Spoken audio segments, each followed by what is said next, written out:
पिछले कुछ सालों में देश और दुनिया के कारोबारी जगत में ऐसे कई लोगों की अक्सर चर्चा होती है जिन्होंने रातों रात शोहरत की बुलंदियां छुई लेकिन लंबा नहीं टिक सके। इनमें से एक है अमेरिका की थेरानोस की founder Elizabeth Holmes. Elizabeth Holmes कभी अमेरिका की सबसे युवा और सेल्फ मेड अरबपति थी। उनकी कंपनी एक समय पर दुनिया की सबसे एडवांस्ड हेल्थ टेक्नोलॉजी कंपनी मानी जाती थी। उनका बिजनेस इस आइडिया पर बेस्ड था कि उनकी टेक्नोलॉजी खून के सैंपल से मरीजों की मेडिकल कंडीशंस का पता लगा लेगी। इससे मरीज अपनी उंगली में सुई चुभोकर टेस्ट कर लेंगे, उन्हें इन्वेसिव ब्लड टेस्ट से गुजरना नहीं पड़ेगा। एक समय पर अगली स्टीव जॉब्स कहलाने वाले एलिजाबेथ होम्स को बाद में 11 साल की सजा सुनाई गई। एलिजाबेथ अरबों डॉलर की धोखाधड़ी की दोषी पाई गई हैं। दूसरा नाम है वीवर्क कंपनी के फाउंडर और सर्वे सर्वर रह चुके अमेरिकी बिजनेसमैन एडम न्यूमैन का। न्यूमैन एक समय पर करीब 4 लाख करोड़ रुपए कीमत वाली कंपनी के मुखिया थे, लेकिन बाद में दिवालिया हो गए। तीसरा नाम है जो आजकल कारोबारियों के बीच काफी चर्चा में रहता है, वो है सैम बैंकमैन-फ्राइड का। उनकी कंपनी FTX एक समय दुनिया की दूसरी सबसे बड़ी क्रिप्टो एक्सचेंज फर्म थी, लेकिन FTX भी अब दिवालिया हो चुकी है। ये तो अमेरिका के कुछ असफल बिजनेस पर्सन्स के उदाहरण हैं, लेकिन भारत में भी अनिल अंबानी समेत कई बिजनेस पर्सन्स ऐसे हैं जो तेजी से सफलता की सीढ़ी चढ़े लेकिन अपने कारोबारी साम्राज्य को बचा नहीं पाए। ये यूं कहें जिस तेजी से आगे बढ़े उतनी रफ्तार के साथ नीचे भी आ गए। इन बिजनेस पर्सन्स की कहानियों से पता चलता है कि पैसे कमाना और उन्हें मेंटेन करना, आगे बढ़ाना काफ़ी मुश्किल हो जाता है। लोगों को बिजनेस शुरू करने के बाद उसे कैसे बनाए रखा जाना चाहिए, इस पर भी ध्यान देने की खासी ज़रूरत है।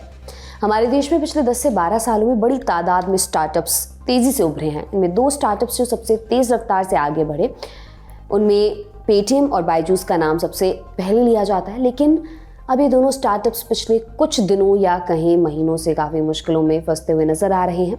आज के खर्चा पानी में इनके अर्श से फर्श पर आने की पूरी कहानी आपको विस्तार से बताएंगे। पहले बायजूस और पेटीएम भारतीय अर्थव्यवस्था के चमकते सितारे कहे जाने वाले दोनों स्टार्टअप्स संकट से क्यों घिरते नजर आ रहे हैं। पेटीएम हाल के दिनों में भारतीय स्टार्टअप्स की सफलता की सबसे बड़ी कहानी रही है, लेकिन अब इसके पेमेंट्स बैंक के बंद होने की नौबत आ गई है।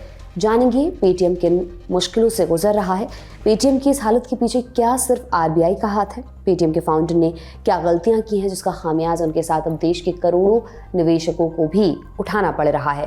साथ ही ये भी जानेंगे कि ED ने पेटीएम पर क्या कार्रवाई की और कंपनी के शेयरों का ताज़ा हाल क्या है। इसके अलावा ये भी जानेंगे कि बायजूस आज किस हाल में है, कंपनी के वैल्यूएशन में भारी गिरावट और कंपनी के कर्ज संकट पर ताज़ा अपडेट क्या है। नमस्कार, मेरा नाम दिव्यांशी सुमराव है। आप देख रहे हैं दी लंदन टॉप का डेली इकोनॉमिक बुलेटिन खर्चा पानी। भारत पे की को-फाउंडर अश्नीर ग्रोवर ने हाल ही में मिरर नाउ को दिए एक इंटरव्यू में कहा कि पेटीएम ने देश में फिनटेक को पैदा किया है। अश्नीर ग्रोवर ने आगे कहा कि पेटीएम की वजह से भारत पे जैसे कई स्टार्टअप्स को मार्केट में आने का मौका मिला। पेटीएम नहीं होती तो भारत पे जैसी कंपनियां नहीं होती। पेटीएम ने QR कोड से पेमेंट को लेकर लोगों में भरोसा पैदा किया, जिससे देश में आज करोड़ों लोग डिजिटल लेन देन कर रहे हैं।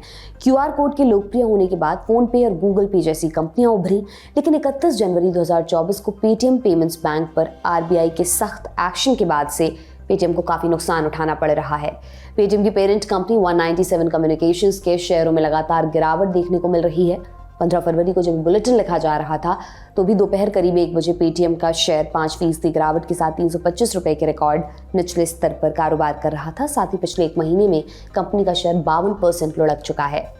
इसी तरह कभी इंडियन क्रिकेट टीम की जर्सी पर चमकने वाली बायजूस एक समय देश की सबसे मूल्यवान स्टार्टअप हुआ करती थी, लेकिन पिछले कुछ महीनों में एडटेक स्टार्टअप की पोस्टर बॉय रही बायजूस की लोकप्रियता और वैल्यूएशन दोनों में भारी गिरावट देखी गई है। विस्तार से एक एक करके बात करते हैं दोनों ही स्टार्टअप्स के बारे में। शुरुआत पेटीएम से। ये बात बिल्कुल सही है कि RBI की तरफ से पेटीएम पेमेंट्स बैंक के शटडाउन के आदेश के बाद कंपनी के शेयर औंधे मुंह गिरे हैं, लेकिन ये भी सच है कि पेटीएम के शेयर लिस्टिंग के बाद से ही गिरावट की सुनामी झेल रहे हैं। सिर्फ पिछले 6 महीने में पेटीएम का शेयर 60% फिसल चुका है। जाहिर है पेटीएम के शेयर में निवेश करने वाले लोगों को हर दिन भारी नुकसान उठाना पड़ रहा है। साथ ही पेटीएम के फाउंडर विजय शेखर शर्मा की साख भी दांव पर है। 8 नवंबर 2016 को रात 8 बजे प्रधानमंत्री नरेंद्र मोदी ने राष्ट्र को संबोधित किया और कुछ देर बाद 500 और 1000 रुपए के नोट चलन से बाहर हो गए। इस नोटबंदी का फायदा देश की कई फिनटेक कंपनियों को हुआ। इन कंपनियों में फोन पे, गूगल पे, पेटीएम शामिल हैं, लेकिन नोटबंदी के बाद पेटीएम को सबसे ज़्यादा फायदा हुआ। पेटीएम को जब साल 2010 में लॉन्च किया गया था तो पेटीएम के जरिए यूटिलिटी बिल्स जैसे बिजली बिल, मोबाइल बिल आदि का ही पेमेंट किया जा सकता था। लेकिन नोटबंदी के बाद पेटीएम ने तेजी से उड़ान भरी। नोटबंदी के 2 दिन बाद 10 नवंबर 2016 को पेटीएम की तरफ से देश भर के प्रमुख समाचार पत्रों में एक विज्ञापन दिया गया। इस विज्ञापन में पीएम मोदी की तस्वीर के साथ लिखा था, माननीय प्रधानमंत्री जी को आज़ाद भारत की फाइनेंशियल हिस्ट्री में इस साहसिक कदम की बधाई। साथ ही इस विज्ञापन में लिखा गया कि अब एटीएम नहीं पेटीएम करो। फोर्ब्स इंडिया को दिए एक इंटरव्यू में फाउंडर और सीईओ विजय शेखर शर्मा कहते हैं, जब नोटबंदी हुई तब मैं सभी को गर्व से बता रहा था कि ये घटना भारत में डिजिटल पेमेंट्स को रफ्तार देगी। विजय शेखर शर्मा की बात सच भी साबित हुई। नोटबंदी के बाद से इसके यूजर्स और ट्रांजैक्शंस दोनों में तेज उछाल आया। साथ ही जनवरी 2017 में पेटीएम के पेमेंट्स बैंक को लाइसेंस मिला और उसी साल मई में इसने काम करना शुरू कर दिया।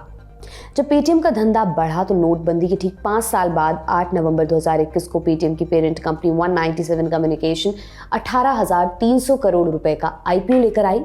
भारत के शेयर मार्केट में अब तक का सबसे बड़ा आईपीओ था। कंपनी के आईपीओ को लोगों ने हाथों हाथ लिया और 1950 रुपए पर इसकी लिस्टिंग हुई। जब कंपनी के पास पैसा आया तो कंपनी ने अपना कारोबार विस्तार किया। कंपनी ने ऑफलाइन व्यापारियों, UPI, FASTag, mobile wallet, e commerce, insurance, stock broking, payment bank समेत कई क्षेत्रों में विस्तार किया। पेटीएम ने काफी तेजी से फाइनेंशियल सर्विसेज की दुनिया में भी कदम बढ़ाया। गांव के किराना स्टोर से लेकर बड़े बड़े मॉल्स तक पेटीएम ने अपने पांव पसारे। हम से बहुत लोगों के फोन में पेटीएम इंस्टॉल होगा। कुछ समय पहले तक पेटीएम पेमेंट्स बैंक के देश भर में करीब 33 करोड़ से अधिक वॉलेट खाता धारक थे, लेकिन 31 जनवरी 2024 को पेटीएम को बहुत बड़ा झटका लगा।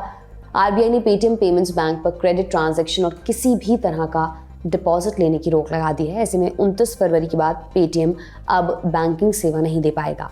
आरबीआई ने कहा कि नियमों का पालन नहीं करने की वजह से पेटीएम पेमेंट्स बैंक पर एक्शन लिया गया है। आरबीआई ने ऐसा एक्शन लिया क्यों, ये भी जानते हैं। 11 मार्च 2022 के दिन आरबीआई ने पेटीएम को एक नोटिस जारी किया था। कहा कि आपका पेमेंट्स बैंक नए ग्राहक नहीं जोड़ सकता। साथ ही आरबीआई ने यह भी कहा आपका पेमेंट्स बैंक एक आईटी टीम से अपने सारे सिस्टम की ऑडिट कराएगा। आरबीआई ने पेटीएम को एक ऑडिट फर्म नियुक्त करने का निर्देश दिया ताकि गड़बड़ियों का पता किया जा सके। पेटीएम के पेमेंट्स बैंक में कई गड़बड़ियां पाई गई हैं। इस मामले के जानकार सूत्रों के मुताबिक लाखों अकाउंट्स के केवाईसी नहीं हुए थे, कई लाख अकाउंट का पैन वैलिडेशन फेल हो गया था और कई सौ खातों का एक ही पैन नंबर था। कई मामलों में हजारों अकाउंट्स का एक ही पैन नंबर निकला था। आरबीआई के 2022 के इस आदेश के बाद पेटीएम के सिस्टम की ऑडिट हुई। आरबीआई ने जो 31 जनवरी को नोटिस जारी किया उसके दूसरे पॉइंट में दावा किया कि ऑडिट रिपोर्ट में पेटीएम के सिस्टम में कई खामियां दिखाई दी और ये भी पता चला कि पेमेंट्स बैंक ने आरबीआई के नियमों की अवहेलना की। इनमें मनी लॉन्ड्रिंग और रिलेटेड पार्टी ट्रांजैक्शन से संबंधित नियम शामिल हैं। इसके बाद आरबीआई ने साल 1949 के बैंकिंग रेगुलेशन एक्ट के सेक्शन 35A का इस्तेमाल किया। इस अनुच्छेद के तहत आरबीआई बैंकिंग सेवाओं को निर्देश जारी रखने का अधिकार रखता है और इस अनुच्छेद के आधार पर आरबीआई ने पेटीएम पेमेंट्स बैंक को लेकर आदेश जारी कर दिए। पेटीएम के पेमेंट्स बैंक को 1 मार्च 2024 से नए डिपॉजिट लेने, फंड ट्रांसफर और नए ग्राहक बनाने से रोक दिया गया है।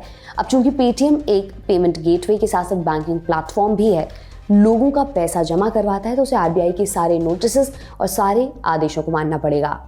आरबीआई के ताज़ा आदेश ने भले ही पेटीएम की परेशानी बढ़ा दी, लेकिन पेटीएम की समस्या 2022 में इसके आईपीओ लॉन्च होने के बाद से ही शुरू हो गई थी। मार्च 2022 में आईपीओ लॉन्च होने के चंद दिनों बाद ही इसके शेयरों की कीमत 1950 रुपए की लिस्टिंग प्राइस का 1/4 रह गई थी। पेटीएम का इशू प्राइस 2150 रुपए था। उस समय भी आरबीआई ने तुरंत प्रभाव से इसकी पेमेंट्स बैंक को नए ग्राहक बनाने से रोक दिया था। मीडिया रिपोर्ट्स में कहा जा रहा था कि पेमेंट्स बैंक ने अलीबाबा को अहम जानकारियां लीक की थी। अलीबाबा की उस समय पेटीएम में 27% हिस्सेदारी थी। अब एक बार फिर पेटीएम के शेयर धड़ाधड़ गिर रहे हैं। आरबीआई की हालिया कार्रवाई के बाद से पिछले 11 कारोबारी दिनों में निवेशकों को करीब 30,000 करोड़ रुपए का चूना लग गया है। इस बीच दुनिया की जानी मानी ब्रोकरेज फर्म मैक्वेरी ने इस नए जमाने के शेयर को अंडर परफॉर्म करार दिया है। इसने इसके लिए 275 रुपए का टारगेट प्राइस तय किया है। सिर्फ इतना ही नहीं, आरबीआई के एक्शन के बाद से बड़ी संख्या में किराना स्टोर्स ने पेटीएम को अपनी पेमेंट के तौर पर इस्तेमाल करना बंद कर दिया है। इस बीच ईडी ने पेटीएम पेमेंट्स बैंक लिमिटेड पर जांच शुरू कर दी है। आधिकारिक सूत्रों ने बताया कि ईडी ने पेटीएम के वरिष्ठ अधिकारियों से पूछताछ की है और दस्तावेज जमा किए हैं। सूत्रों के मुताबिक केंद्रीय agency foreign currency management act यानी फेमा के तहत औपचारिक जांच शुरू करने का फैसला लेने से पहले दस्तावेजों की प्रारंभिक जांच कर रही है। पेटीएम के अधिकारियों ने हाल ही में कुछ दस्तावेज जमा किए हैं, जिसके बाद उनसे कुछ सवाल पूछे गए। सूत्रों ने बताया कि कुछ और जानकारियां भी मांगी गई हैं। इसी तरह एडटेक कंपनी बायजूस भी कई चुनौतियों से जूझ रही है। कंपनी के पास कैश नहीं है, अपनी फाइनेंशियल रिपोर्टिंग करने में देरी कर रही है और अपने कर्जदाताओं से झगड़े में फंसी हुई है। कंपनी 2022 में $22 अरब की थी, लेकिन इसकी कीमत 95% घट गई। वित्त वर्ष 2021-22 में बायजूस को 5,298.43 करोड़ रुपए की आय हुई थी, लेकिन घाटा 8,245 करोड़ रुपए का हो गया था। खर्च 94% बढ़कर 13,668 करोड़ रुपए पर पहुंच गया था। भारत में कंपनी छटनी कर रही है और विदेश में कर्ज को लेकर कानूनी लड़ाई लड़ रही है। बायजूस के सबसे बड़े इन्वेस्टर प्रोसेस ग्रुप ने भी इस कंपनी की वैल्यूएशन को $22 अरब से घटाकर $5.1 अरब कर दिया है। आइए जानते हैं बायजूस के अर्श से फर्श पर पहुंचने की पूरी कहानी क्या है। जब कोरोना का विस्फोट हुआ और स्कूल और कॉलेजेस काफी समय के लिए बंद हो गए, तो इससे देश में ऑनलाइन पढ़ाई कराने वालों की चांदी हो गई। कोरोना के दौर में इसका सबसे बड़ा फायदा उठाया बायजूस ने। देखते ही देखते एक समय बायजूस देश की सबसे ज्यादा वैल्यू वाली स्टार्टअप कंपनी बन गई। बाजार के धुरंधरों ने भी बायजूस की बादशाहत को स्वीकारते हुए उसकी वैल्यूएशन $22 अरब यानी आज की तारीख में रुपयों में कहें तो 1,82,000 करोड़ रुपए के आसपास आंकी। इतना ही नहीं, बायजूस को भारत के स्टार्टअप वातावरण का ध्वजवाहक कहा गया। लेकिन फाइनेंशियल ईयर 2021 के फाइनेंशियल नतीजों ने बायजूस की एडटेक की बादशाहत वाली छवि को गहरे दाग दिए। 17 महीने बाद जब कंपनी ने अपने फाइनेंशियल रिजल्ट्स जारी किए तो पता चला कि बायजूस को हर दिन 12 करोड़ रुपए से ज्यादा का नुकसान उठाना पड़ रहा है।